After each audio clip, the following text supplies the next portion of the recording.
Boa tarde, hoje é dia 3 de junho de 2026 e agora a gente vai dar prosseguimento aí sobre o estudo dos efeitos da corrente elétrica. A gente já falou sobre o que é corrente elétrica, o que é DDP, diferença do sentido real e do sentido convencional da corrente.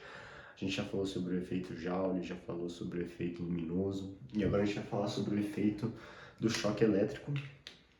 O choque elétrico, o resumo, nada mais é do que uma descarga elétrica em um corpo. Então vamos escrever isso aqui. Descarga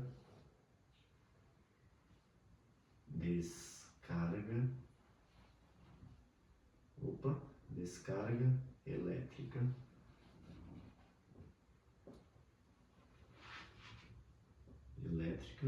em um corpo.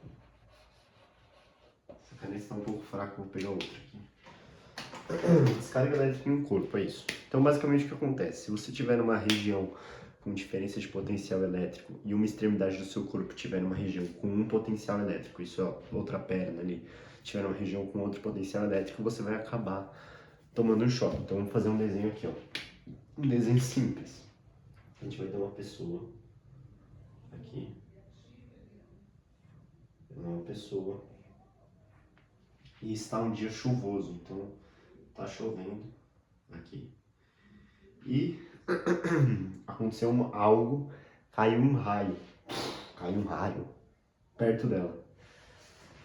E aí o que vai acontecer é o seguinte: como caiu o raio, teve uma descarga elétrica muito potente, o raio não foi em cima dela, mas foi na região que ela tá, uma parte do solo vai estar com uma carga não positiva, mas vai estar com um potencial elétrico maior e outra parte vai estar com potencial elétrico menor. O que vai acontecer é, quando a pessoa pisar com um pé num potencial elétrico e pisar no outro pé, ela vai sofrer um choque. Então vai passar uma corrente elétrica por aqui, pelo braço, vai passar pelo corpo inteiro, vai vir e vai sair pelo pé. Então ela vai usar a pessoa como fio.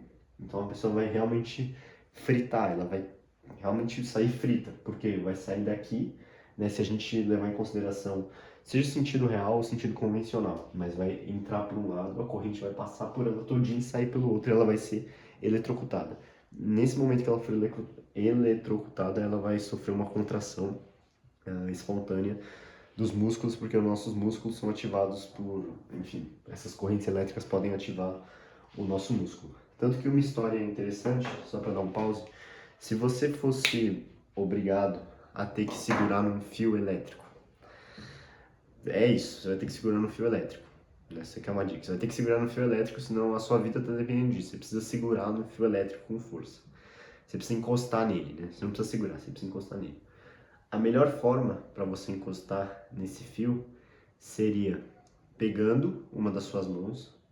Porém, ao invés de você pegar no fio assim, se você fizer esse movimento, a corrente elétrica aqui ela vai forçar o seu músculo a fazer isso aqui.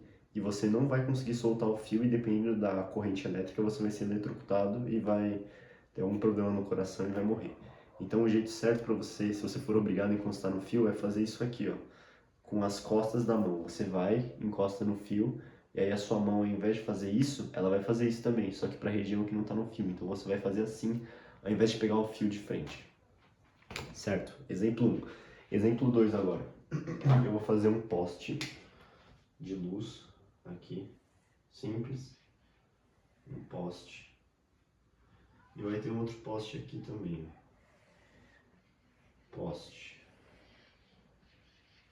tá bom? Entre esses postes vão ter fios, ó, um fio, é fio de rua, fio,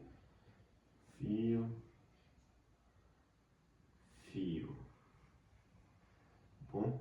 Isso aqui é uma cidade, são postes de luz aqui, aqui vai ter até uma casinha, ó. Uma casa muito engraçada. Sim, vamos ter uma casa aqui, enfim, isso aqui é um poste de luz. Aí o que vai acontecer? Vai chegar aqui um passarinho, ó. Fazer um passarinho bem gordinho assim, ó. Ele vai ser redondinho, ele vai ter uma patinha, outra patinha, uma asinha aqui e uma cabeça. Esse aqui é o meu passarinho. Por quê que o passarinho está pisando num fio elétrico, com uma alta tensão elétrica, e ele não está sendo eletrocutado? Por que isso acontece? Simples. Se a gente der um zoom aqui, ó, vou dar um zoom do passarinho, na perna do passarinho. Aqui vai ter um fio, né? Ó, atenção. Vou fazer até aqui em cima. Aqui tem um fio que o passarinho tá, né? O pé dele tá assim, ó. Um pé dele tá aqui, outro pé dele tá aqui. Os pés, eles estão no mesmo fio e eles estão extremamente próximos. Então isso faz com que não seja possível que haja uma DDP, porque o passarinho ele está encostando nessa parte do fio onde não tem DDP. Então o potencial elétrico da onde o passarinho pisa, ele é igual. E é por isso que o passarinho não é eletrocutado, porque os dois pés estão no mesmo fio, muito próximos. Agora, se o passarinho tivesse uma perna grande e um pé dele estivesse aqui e o outro pé dele estivesse aqui, aí sim ele sofreria uma descarga elétrica e morreria com certeza. Porque cada fio desse vai ter uma DDP, vai ter uma DDP não, mas vai ter um potencial elétrico diferente. E cada fio desse tem um potencial elétrico diferente, vai existir uma DDP diferente. Então, se o passarinho tivesse com uma perna em um fio e outra perna em outro fio, aí sim ele seria eletrocutado. Igual aconteceu com o nosso amigo aqui. Ele está com um pé em uma região com menor potencial e o outro pé em uma região com maior potencial. É isso. Então esse é o efeito da corrente elétrica, a gente viu como ele acontece, a gente viu essa questão da contração muscular, a gente viu o exemplo do cara, do ser humano aqui numa situação de chuva, a gente viu o exemplo do passarinho no fio, e é isso. Até a próxima.